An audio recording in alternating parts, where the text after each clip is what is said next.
Dear students, जैसा कि आप जानते हैं कि जेपीएससी द्वारा आयोजित आगामी झारखंड पात्रता परीक्षा यानी कि झारखंड एलिजिबिलिटी टेस्ट का आयोजन किया जाना है।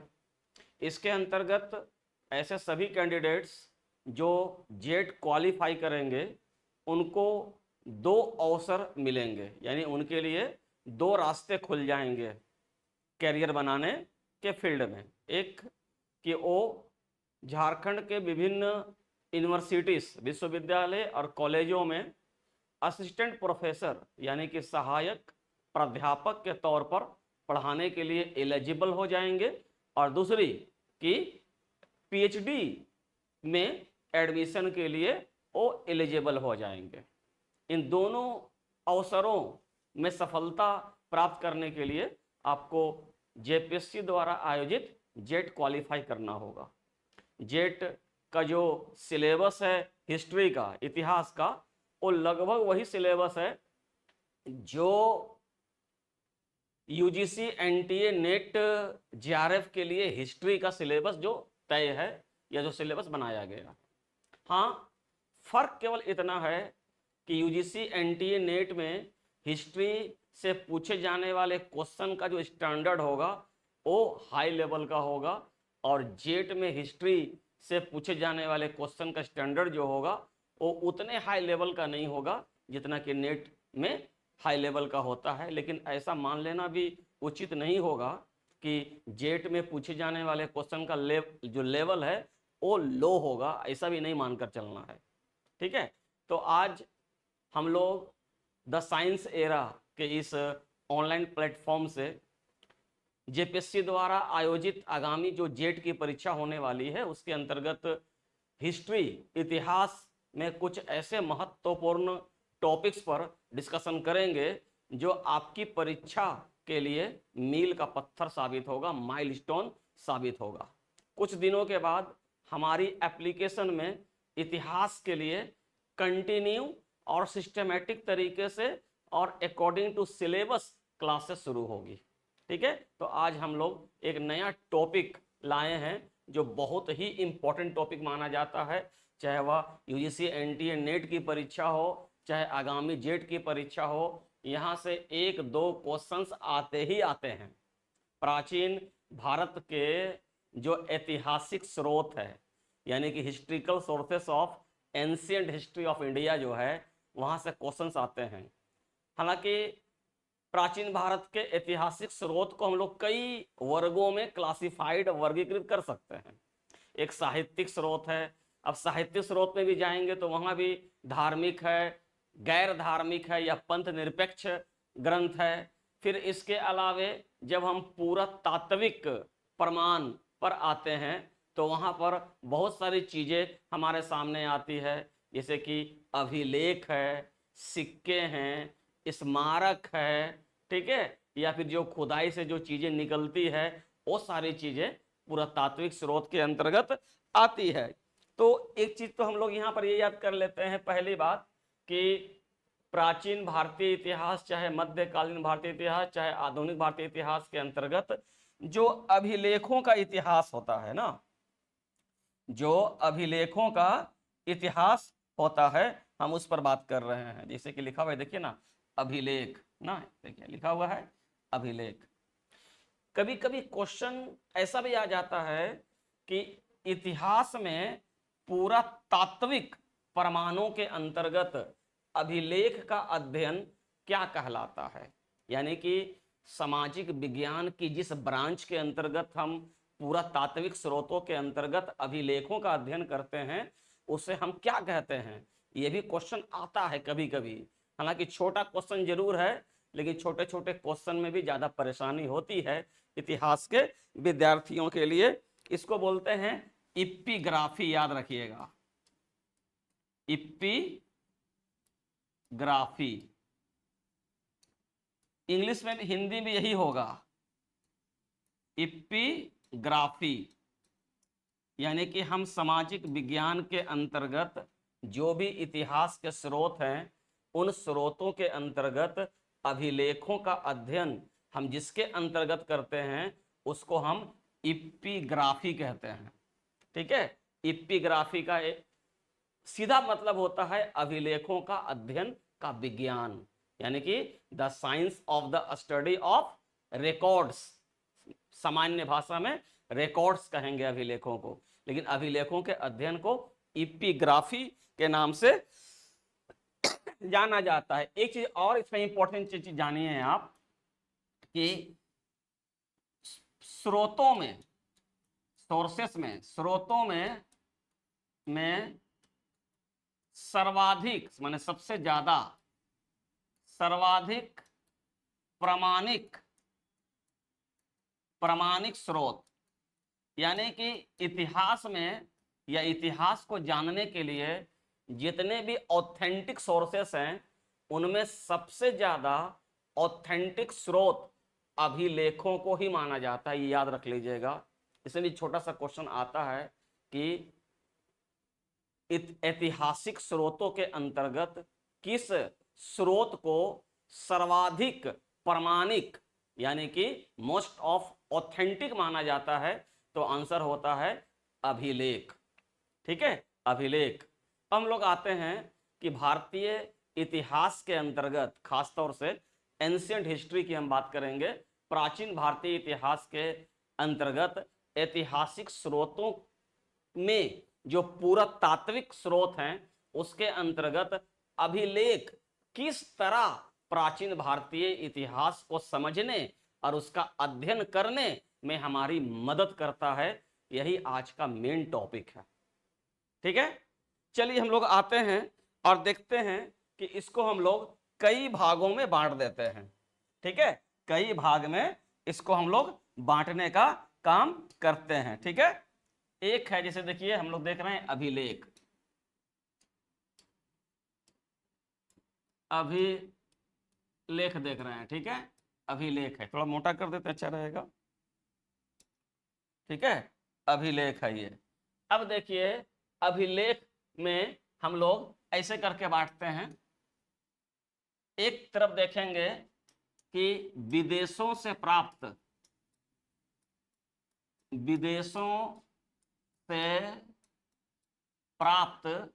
ऐसे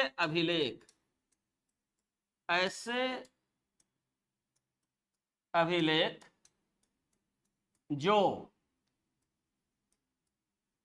प्राचीन भारत के संबंध में महत्वपूर्ण जानकारी प्रदान करता है। तो पहला एक पार्ट ये देखते हैं हम लोग, पहला एक पार्ट ये देखते हैं। ठीक है, दूसरा पार्ट है कि प्राचीन भारत का पुरातात्विक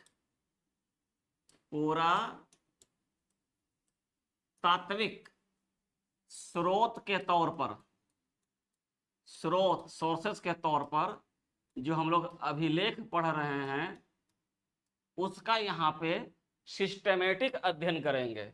इसका मतलब है कि जैसे कि अगर मौर्य काल देख रहे हैं तो अशोक कालीन अभिलेख, क्योंकि अशोक ही पहला वो भारतीय शासक है जो अभिलेखों के माध्यम से अपनी प्रजा को संबोधित करते हैं। ठीक है, अगर हम मौर्य काल की बात करें। ठीक है, इसके बाद हम लोग देखेंगे मौर्योत्तर काल, पोस्ट मौर्यन एम्पायर। मौर्योत्तर काल के अभिलेख कौन कौन से हैं। ठीक है, उसके बाद देखेंगे हम लोग गुप्तकालीन अभिलेख। एकदम सिस्टमेटिक तरीके से पढ़िएगा, जो किताबों में दी गई है उसके अनुसार नहीं। जब आप सिस्टमेटिक तरीके से अभिलेखों को पढ़ते हैं तो एक ही जगह आप सारी चीजों को हासिल कर लेते हैं। ठीक है, और पढ़ने का तरीका भी यही है। चौथा में है कि हर्षकालीन यानी कि गुप्तोत्तर काल का मतलब होता है गुप्तों के बाद, पोस्ट गुप्ता एज। गुप्तोत्तर कालीन कालीन अभिलेख। ठीक है, इसमें मुख्य तौर से हम लोग इसको हर्षकालीन भारत कहते हैं। हर्षकालीन भारत, हर्षकालीन भारत, जो मोटे तौर से 606 एडी से 647 एडी तक माना गया है। हर्षवर्धन का शासनकाल, यहीं से प्राचीन भारत का जो युग है वो समाप्त होता है और यहाँ से पूर्व मध्यकालीन भारतीय इतिहास का एक नया युग शुरू होता है। ठीक है, तो हम लोग इस तरीके से अभिलेखों को देखने का प्रयास करेंगे। ठीक है, सबसे पहले ये देखते हैं कि विदेशों से प्राप्त होने वाले ऐसे अभिलेख जो प्राचीन भारतीय इतिहास के संबंध में हमें महत्वपूर्ण जानकारियां प्रदान करता है। तो पहला ये आ गया, विदेशों से प्राप्त अभिलेख। यहां सीधे हम लोग आते हैं, लिख लेते हैं, पॉइंट बना लेंगे कि विदेशों से प्राप्त, विदेशों से प्राप्त अभिलेख, विदेशों से प्राप्त अभिलेख। ठीक है, हालांकि किताबों में सबको एक जगह करके बताया जाता है, लेकिन हमने इसे क्लासिफाइड कर दिया ताकि आपको समझने में आसानी हो। जैसे कि एक आपका है बोगचकोई अभिलेख, बोगचकोई अभिलेख, इसका काल माना गया है 1400 ईसा पूर्व के आसपास। ठीक है, और ये वर्तमान में कहाँ है पता है? ये वर्तमान में एशिया माइनर, एशिया माइनर, मध्य एशिया, सेंट्रल एशिया को एशिया माइनर के नाम से जाना जाता है और ये वर्तमान में टर्की में है, यानी कि तुर्की में है। ये वर्तमान में तुर्की में है। ठीक है, बोगचकोई अभिलेख। ठीक है, अब सवाल यहां उठता है कि इसकी खोज किसने किया? इसकी खोज यानी बोगचकोई अभिलेख की खोज करने का श्रेय किस विद्वान को दिया जाता है? तो उसका नाम है विंकलर।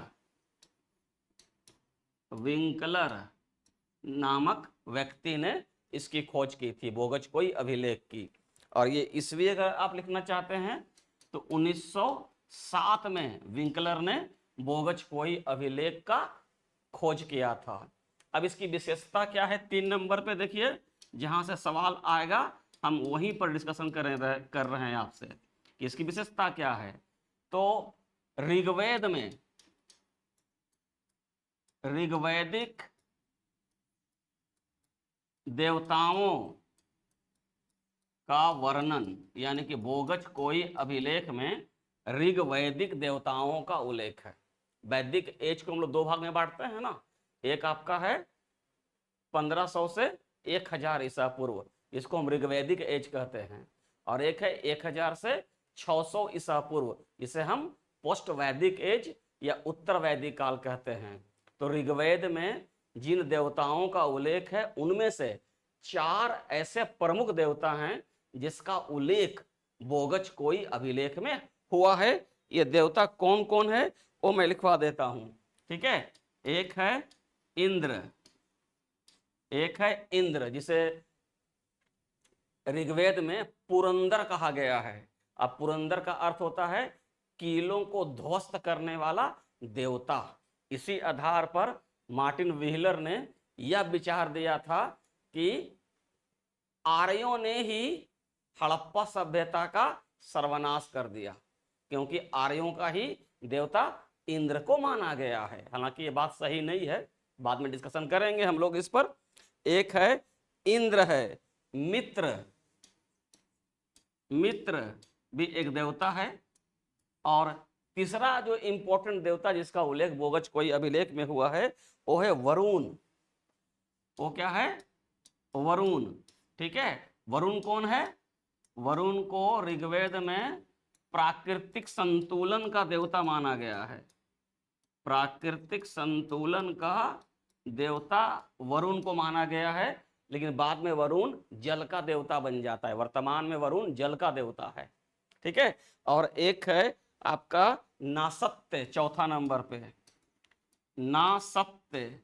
नासत्य क्या है? वास्तव में इनका नाम अश्विनी कुमार है। अश्विनी कुमार का नाम नासत्य है। और ये है क्या चीज? ये चिकित्सा के देवता हैं, मेडिकल साइंस ना, चिकित्सा का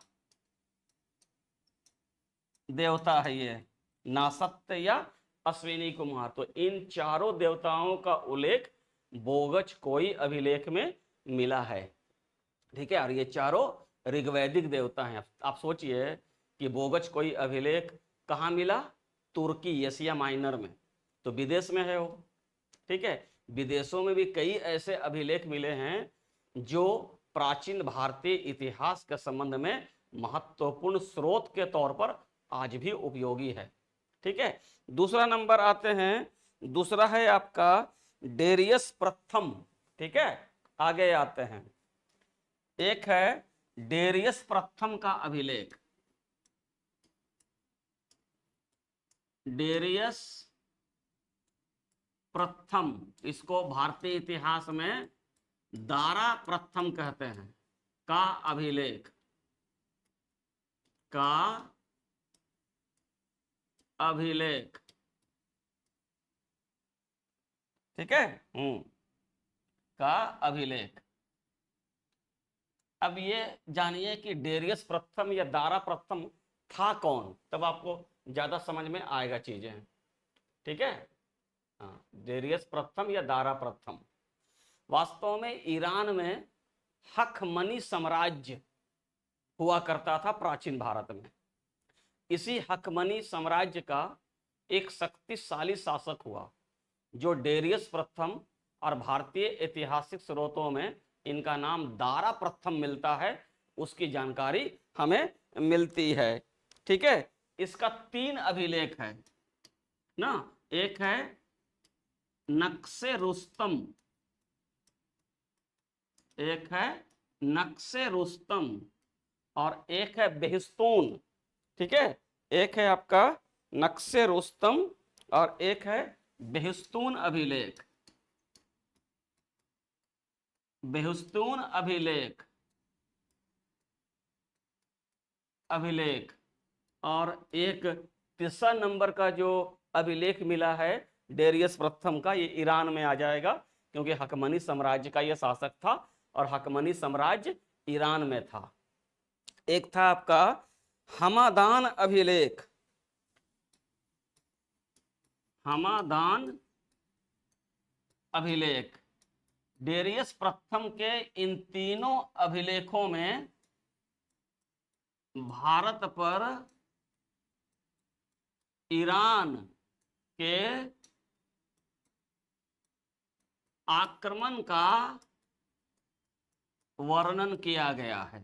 ठीक है। डेरियस प्रथम के इन तीनों अभिलेखों में एक चीज यहां पर महत्वपूर्ण जानकारी के तौर पर मैं बता दूं कि ईरान से ही खरोष्ठी लिपि जो है ना, खरोष्ठी लिपि भारत आई थी, जिसका मेंशन अशोक के उत्तरी पश्चिमी सीमा प्रांतों में पाए जाने वाले अभिलेखों में हुआ है।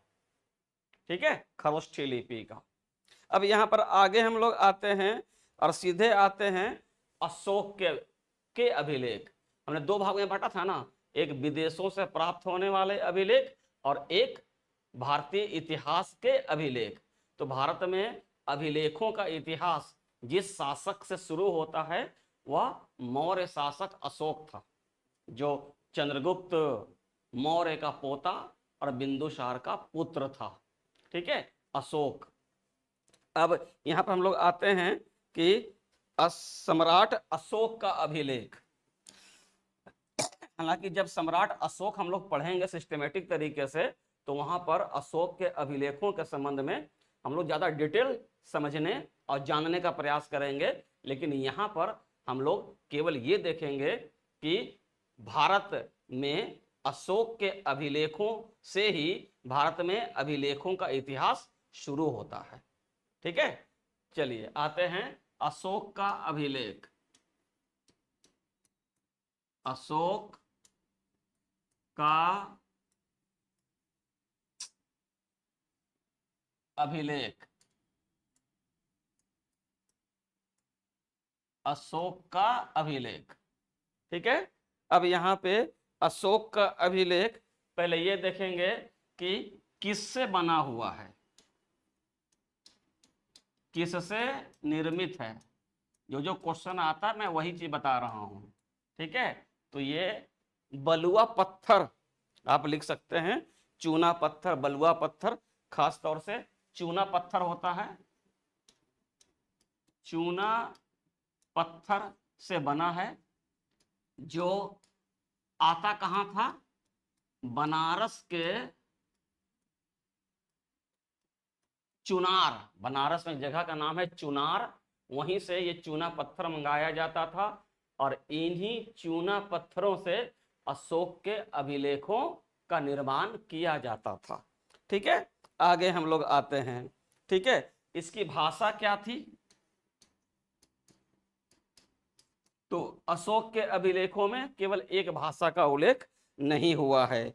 ठीक है, इसमें क्या क्या हुआ है कि अगर हम देखें कि सामान्य भाषा या लिपि, सामान्य भाषा जो है वो प्राकृत है, प्राकृत, और अगर लिपि के तौर पे देखें तो लिखेंगे ब्राह्मी,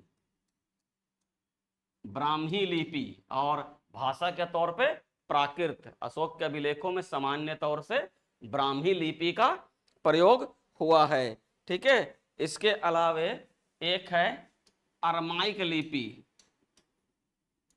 अरमाइक लिपि जिसको हम लोग ग्रीक लिपि भी कहते हैं। ठीक है, अशोक के अभिलेखों में अरमाइक लिपि का भी प्रयोग हुआ है। इसके अलावे आप देखिएगा तो एक है खरोष्ठी लिपि, खरोष्ठी लिपि। इन तीनों लिपियों का प्रयोग अशोक के अभिलेखों में हुआ है, लेकिन सामान्य तौर से ब्राह्मी लिपि और कुछ विशेष जगहों पर अरमाइक लिपि और खरोष्ठी लिपि का प्रयोग अशोक के अभिलेखों में किया गया है। ठीक है, अब देखेंगे हम लोग कि ब्राह्मी जो लिपि इसमें है, ठीक है, जो इसमें ब्राह्मी, ब्राह्मी लिपि जिसका सामान्यता अशोक के अभिलेखों में प्रयोग किया गया है, सबसे पहले इसे पढ़ने में सफलता जिस व्यक्ति को मिला था वो है जेम्स प्रथम, जेम्स प्रथम, और लिखिएगा 1837, 1837 में जेम्स प्रथम वह पहला व्यक्ति था जिन्होंने अशोक के अभिलेखों में इस्तेमाल की जाने वाली ब्राह्मी लिपि को पढ़ने में सफलता प्राप्त की थी। ठीक है, हम लोग आगे आते हैं। अब देखेंगे कि कहां कहां पर अशोक के ऐसे अभिलेख मिले हैं जहां पर मुख्य तौर से अरमाइक लिपि या खरोष्ठी लिपि का प्रयोग किया गया है। ठीक है, जहां से क्वेश्चन सिस्टमेटिक तरीके से जेड जैसी परीक्षाओं में पूछे जाने की पूरी संभावना है। ठीक है, तो जैसे देखिएगा कुछ मैं लिखवाता हूं जो जो इंपॉर्टेंट है। ठीक है, अब देखिए एक है आपका शहबाजगढ़ी, शहबाजगढ़ी और मानसेहरा और मानसोहरा और मानसोहरा अभिलेख, ये दो ऐसे अभिलेख हैं अशोक के जो उत्तरी पश्चिमी सीमा प्रांतों यानी कि पाकिस्तान और अफगानिस्तान के सीमा में ये मिले हैं। ठीक है, ये दोनों वर्तमान में कहां है, पाकिस्तान में, वर्तमान में ये दोनों पाकिस्तान में स्थित है। ठीक है, पाकिस्तान में स्थित है। ठीक है, अब इसमें एक चीज देखिए कि इसमें क्या हुआ है, इन सभी अभिलेखों में, दोनों अभिलेखों में खरोष्ठी लिपि का प्रयोग हुआ है, खरोष्ठी लिपि का प्रयोग हुआ है। हमने पहले ही बताया कि भारत में खरोष्ठी लिपि कहां से आई है, ईरान से आई है, क्योंकि ईरान में एक लिपि बहुत प्राचीन काल से प्रचलित थी इसको हम लोग निगलई लिपि के नाम से जानते हैं, उसी का अपभ्रंश के तौर पर भारत में यह खरोष्ठी लिपि के नाम से प्रसिद्ध हुआ। ठीक है, इसके बाद एक है आपका, ये तो एक हो गया, 2 नंबर है तक्षशिला, जो प्राचीनतम विश्वविद्यालय के तौर पर जाना जाता है भारत का। ठीक है, ये कंधार वर्तमान में काबुल में स्थित था। तक्षशिला एवं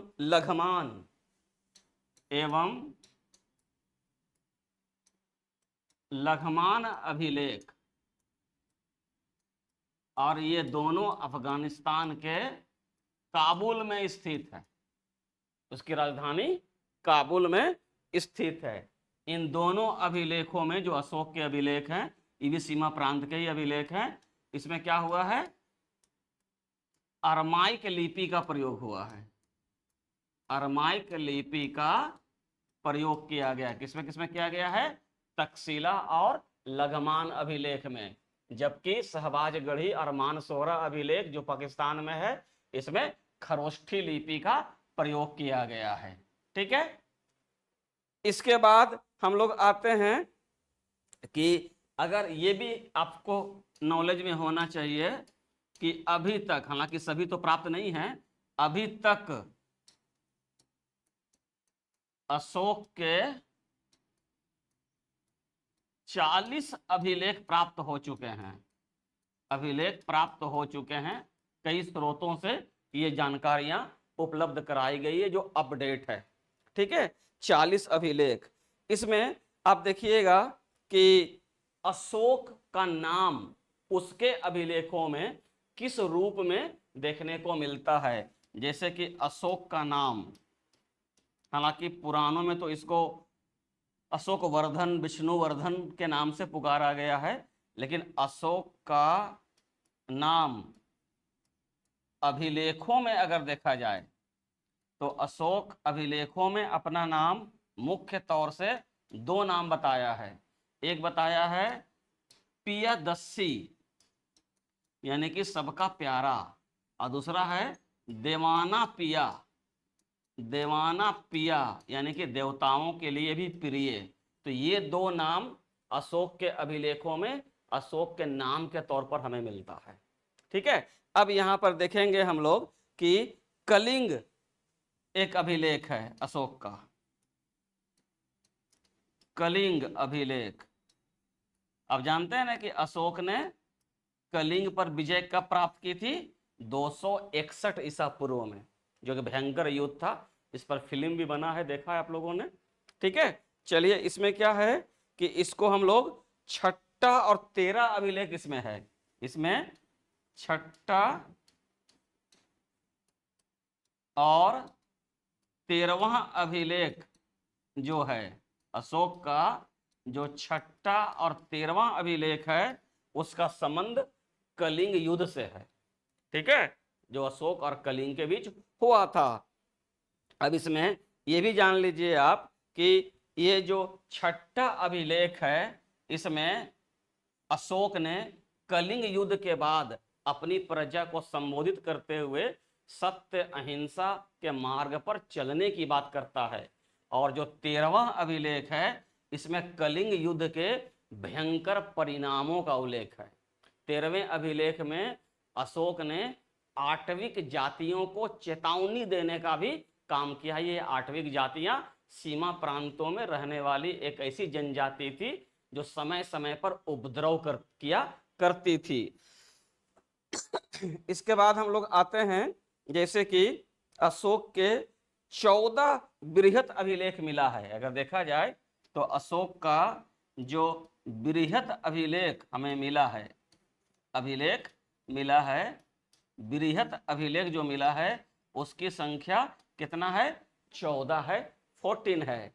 ठीक है, इन बृहत अभिलेखों में देखा जाए तो धौली है, या जो उड़ीसा में है, शहबाजगढ़ी जो पेशावर में है, मानसेहरा जो हजारा यानी कि पाकिस्तान में स्थित है, कालसी जो देहरादून में स्थित है, इन सभी को हम लोग बृहत अभिलेख के तौर पर जानते हैं। उसके बाद एक लघु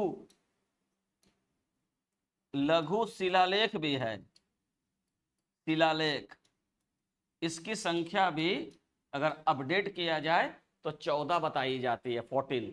बृहत अभिलेख भी 14 और लघु शिलालेख भी 14। अगर लघु शिलालेख की बात करें तो जैसे कि रूपनाथ जो मध्य प्रदेश के जबलपुर में स्थित है, गुर्जरा जो मध्य प्रदेश में है, भाबरू जो राजस्थान के विराटनगर में स्थित है। ठीक है, ये सारे क्या है, लघु शिलालेख की श्रेणी में आता है। ठीक है, अब यहाँ पर एक और सवाल उठता है कि अशोक के अभिलेखों में कौन कौन ऐसे अभिलेख हैं जहां अशोक का नाम अशोक मिलता है। इसे तो हमने अभी क्या देखा कि अशोक के अधिकांश अभिलेखों में जिसका नाम का उल्लेख हुआ है वो देवाना पिया और पियादस्सी है, लेकिन अशोक का अशोक नाम भी उसके कुछ अभिलेखों में मिला है। वो क्या है, वो जानिए। चलिए आगे आते हैं।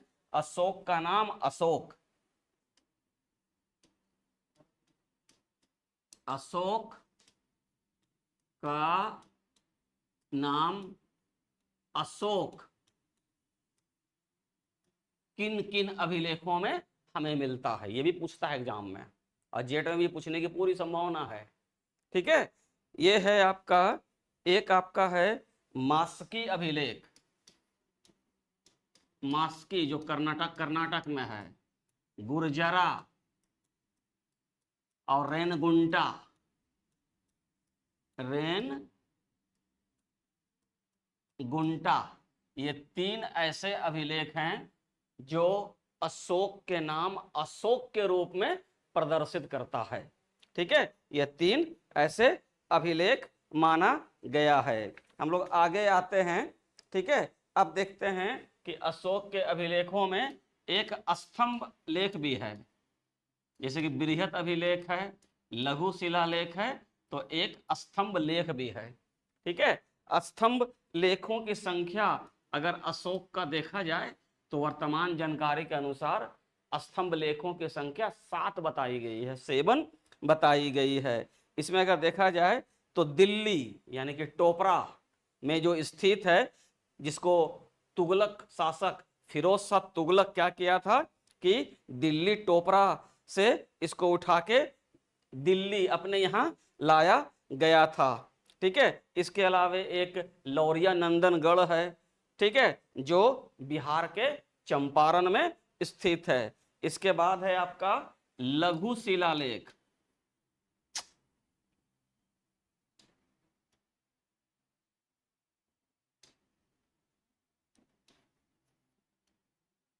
लघु स्तंभ लेख बोल सकते हैं उसको आप, लघु स्तंभ लेख, स्तंभ लेख। ठीक है, इसकी संख्या कितनी है, इसकी संख्या है आपकी 15। और अगर एग्जाम्पल के तौर पे मैं बताना चाहूं कि कौन कौन अशोक के अभिलेखों में लघु स्तंभ लेख के तौर पर आते हैं, तो जैसे कि रायसेन, मध्य प्रदेश के रायसेन जिले में स्थित सांची में जो लघु स्तंभ लेख है, और उत्तर प्रदेश के वाराणसी में जो सारनाथ, ये बहुत इंपॉर्टेंट है, एक आपका है सांची, एक का नाम है सांची लघु स्तंभ ना, ये कहाँ है, रायसेन में। और रायसेन कहाँ है, मध्य प्रदेश में। ये रायसेन वही रायसेन है जहां पे भीमबेटका गुफा मिला है, आदि मानव की चित्रकला हमने पढ़ा, हम लोग पढ़े हैं ना इतिहास में, वही है ये। और एक आपका है सारनाथ, जहां अशोक का सिंह स्तंभ मिला है। ठीक है, यह सारनाथ कहाँ है, उत्तर प्रदेश के वाराणसी में, वाराणसी यानी कि यूपी में। ये दो महत्वपूर्ण एग्जाम्पल है आपके अशोक के लघु स्तंभ लेख के। ठीक है, हम लोग आगे आते हैं। अब देखेंगे कि मौर्योत्तर काल के प्रमुख अभिलेख, यानी कि मौर्यों के बाद का जो अभिलेख है उस पर एक संक्षिप्त जानकारी हम लोग यहाँ पर हासिल करने का प्रयास करेंगे। देखिए, एक बात मैं क्लियर बता देता हूँ कि ऐसे सभी विद्यार्थी जो इतिहास लेकर जेट झारखंड एलिजिबिलिटी टेस्ट की तैयारी कर रहे हैं, वो लोग ये भी जानते हैं कि अशोक आएगा, गुप्ता पीरियड आएगा, मौर्योत्तर काल आएगा, तो इन अभिलेखों का उल्लेख फिर से एक बार विस्तार पूर्वक होगा। ठीक है, यहाँ पर हम लोग मोटे तौर से प्राचीन भारत के ऐतिहासिक स्रोतों के अंतर्गत पूरा तात्विक साक्ष्यों के आधार पर अभिलेखों का अध्ययन कर रहे हैं, जो एक जगह लाकर हमने प्रयास किया है कि आप तक पहुंचाया जाए। ठीक है, चलिए आगे आते हैं। इसके बाद देखेंगे मौर्योत्तर काल के अभिलेख। ठीक है, मौर्योत्तर काल, मौर्योत्तर कालीन अभिलेख, अभिलेख, मौर्योत्तर कालीन अभिलेख। ठीक है, यानी कि पोस्ट मौर्यन एज का जो अभिलेख है उसका हम लोग अध्ययन करेंगे। तो इसमें देखा जाए तो जो जो इंपॉर्टेंट है, एक है आपका शक शासक यानी कि सिथियन शासक, शक शासक रुद्रदामन, रुद्रदामन ना, ये सिथियन शासक था। रुद्रदामन का गिरनार अभिलेख का गिरनार गिरनार अभिलेख, जिसको हम लोग जूनागढ़ अभिलेख भी कहते हैं, जूनागढ़ अभिलेख, ये गिरनार पर्वत में स्थित है, इसलिए इसको हम लोग गिरनार अभिलेख के नाम से भी जानते हैं। ठीक है, इसमें दो प्रकार का वादा रुद्रदामन ने किया है। एक किया है कि रुद्रदामन ने अपने जूनागढ़ अभिलेख में यह दावा किया है कि चंद्रगुप्त मौर्य द्वारा या उसके बहनोई पुष्यगुप्त द्वारा जो सौराष्ट्र, गुजरात के सौराष्ट्र में सुदर्शन झील का निर्माण कराया गया था, उसकी मरम्मत कौन करवाया? रुद्रदामन प्रथम ने करवाया, जिसका उल्लेख वह अपने अभिलेख जूनागढ़ अभिलेख में किया है। और दूसरी बात, इस जूनागढ़ अभिलेख में रुद्रदामन ये कहता है कि उन्होंने सुदर्शन झील की मरम्मत कराई और इसके लिए अतिरिक्त कोई भी टैक्स नहीं लिया। ठीक है, तो ये बहुत इंपॉर्टेंट यहां पे है। तो क्या दावा करता है? एक करता है कि सुदर्शन झील की इन्होंने मरम्मत कराई, ठीक है, और दूसरा क्या दावा किया कि कोई कर नहीं लिया,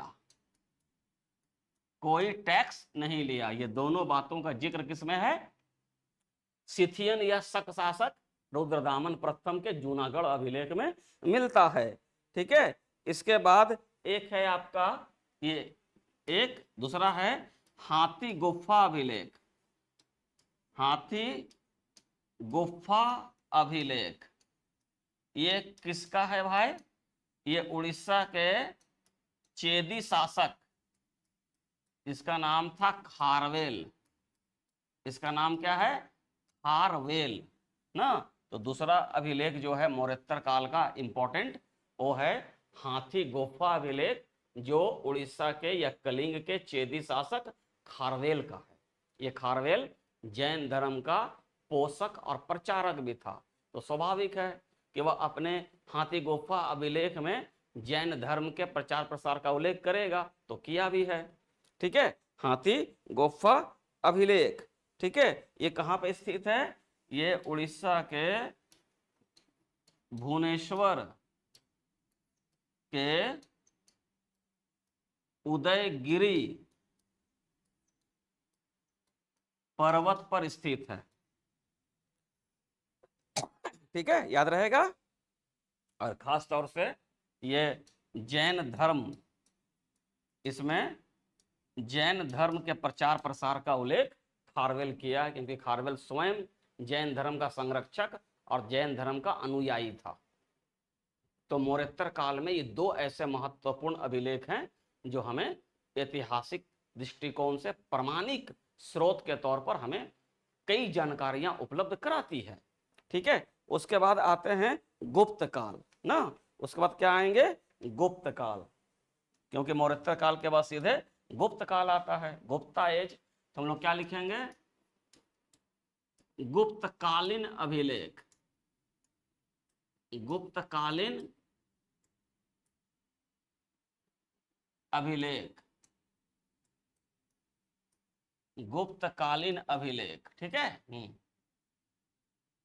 अब गुप्तों के समय के कौन कौन प्रमुख अभिलेख है उसकी संक्षिप्त जानकारी हम आपको देने का प्रयास करेंगे। इसमें कौन कौन है, सबसे इंपॉर्टेंट है 510 ईस्वी का एरन अभिलेख, एरन अभिलेख।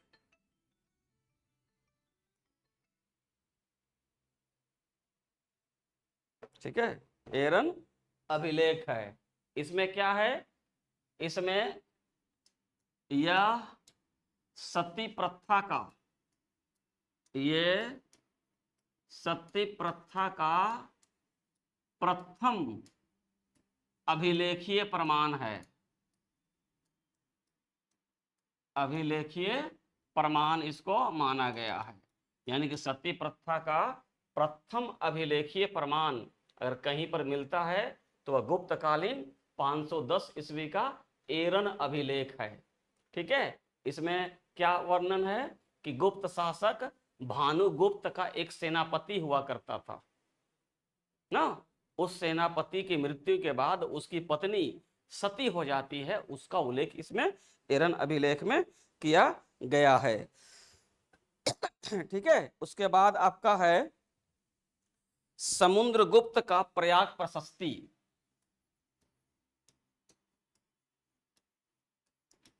समुद्रगुप्त का प्रयाग प्रशस्ति। हालांकि इसको तैयार जो किया है वो प्रशस्ति एक अभिलेख के तौर पर भी है। ठीक है, और कुछ लेखों के माध्यम से भी ये है। और इसको तैयार कौन किया है, हरिसेन। हरिसेन कौन था, वास्तव में जो हरिसेन है ना वो दरबारी कवि था समुद्रगुप्त का। समुद्रगुप्त को भारत का नेपोलियन कहा जाता है, हम सभी जानते हैं। इसके विजय अभियानों का उल्लेख हरिसेन ने किया है। ठीक है, प्रयाग प्रशस्ति में किया है। इसके बाद आप देखिएगा चंद्रगुप्त द्वितीय यानी कि चंद्रगुप्त विक्रमादित्य, चंद्रगुप्त द्वितीय से जुड़ा हुआ भी कुछ अभिलेख है ना। जैसे कि आप देखिएगा एक है उदयगिरि लेख,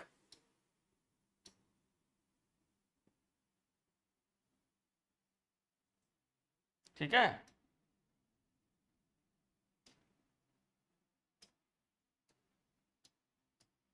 उदयगिरि लेख वास्तव में वीरसेन जो सेनापति के तौर पर था ना, वीरसेन, ये आकार नहीं होना चाहिए, वीरसेन ना, जो चंद्रगुप्त विक्रमादित्य का, ठीक है, क्या था, सेनापति था। और वीरसेन ने उदयगिरि लेख में एक शिव के मंदिर के निर्माण का उल्लेख किया है और अपने स्वामी के प्रति भक्ति भाव दिखाया है। तो एक ये है और एक है कुमारगुप्त प्रथम, कुमारगुप्त प्रथम, ये गुप्तों का ऐसा पहला शासक है जो सबसे ज्यादा अभिलेख, ठीक है, अभिलेख इनका है। इनका टोटल 18 अभिलेख मिला है कुमारगुप्त प्रथम का। कुमारगुप्त प्रथम गुप्तों का एकमात्र ऐसा शासक था जिसके सिक्कों पर मयूर और कार्तिकेय का चिन्ह अंकित है। और ये शैव भक्त में इतना ज्यादा लीन था कि अपने पुत्र का नाम भी स्कंदगुप्त रख दिया और कार्तिकेय को ही स्कंद भी कहते हैं। ठीक है, अब क्या है कि स्कंदगुप्त, अगर मुख्य तौर से देखा जाए तो बिलसड अभिलेख इसमें आ जाएगा। कुमार गुप्त के अभिलेखों में अगर महत्वपूर्ण अभिलेखों की हम बात करें ना, तो बिलसड और मंदसौर, बिलसड व मंदसौर प्रमुख अभिलेख है जो कुमार गुप्त प्रथम के बारे में हमें ऐतिहासिक जानकारी देता है।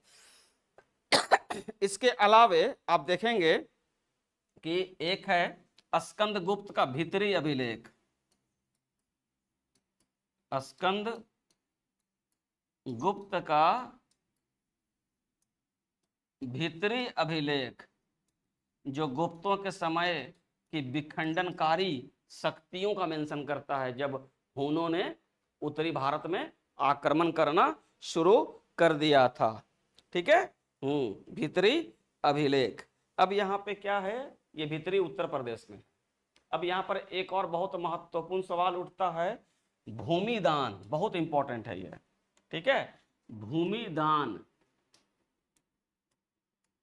भूमि दान का प्रथम अभिलेखीय प्रमाण, अभिलेखीय प्रमाण, ये प्रमाण जो है वो ईसा की पहली सदी का है, ईसा की पहली सदी का है और दक्षिण के सातवाहन शासकों का है।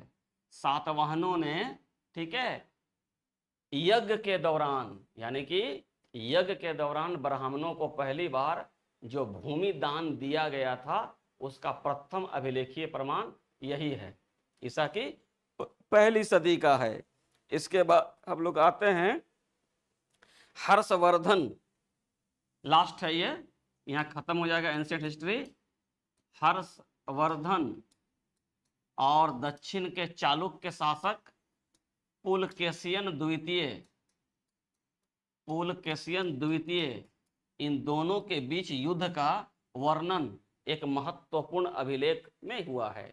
नर्मदा नदी के तट पर इन दोनों के बीच युद्ध हुआ था। हर्षवर्धन का जो चक्रवर्ती सम्राट बनने का सपना था उसे तोड़ देने का काम यही दक्षिण के चालुक्य शासक पुलकेशियन द्वितीय द्वारा किया गया। इनका अभिलेख है ऐहोल अभिलेख, इसका नाम है ऐहोल अभिलेख। और इस ऐहोल अभिलेख का संबंध किससे है? पुलकेशियन द्वितीय से है। और इसको तैयार कौन किया था? रवि कीर्ति। रवि कीर्ति, रवि कीर्ति कौन था? यह पुलकेशियन द्वितीय का दरबारी कवि था। ठीक है, तो ये अभिलेख जो हमारे प्राचीन भारत के ऐतिहासिक स्रोत के तौर पर हैं, उनकी एक संक्षिप्त जानकारियां आपको दी गई है। कुछ क्लासेस और भी मैं ऐतिहासिक स्रोत के तौर पर लूंगा जो आपकी जेट की तैयारी में जो लोग इतिहास लेकर तैयारी कर रहे हैं उसके लिए मददगार साबित होगी। और एक सप्ताह के बाद हम लोग जस्ट एप्लीकेशन में, ठीक है, क्लासेस सिस्टमेटिक तरीके से अकॉर्डिंग टू सिलेबस शुरू कर देंगे। ठीक है, थैंक यू।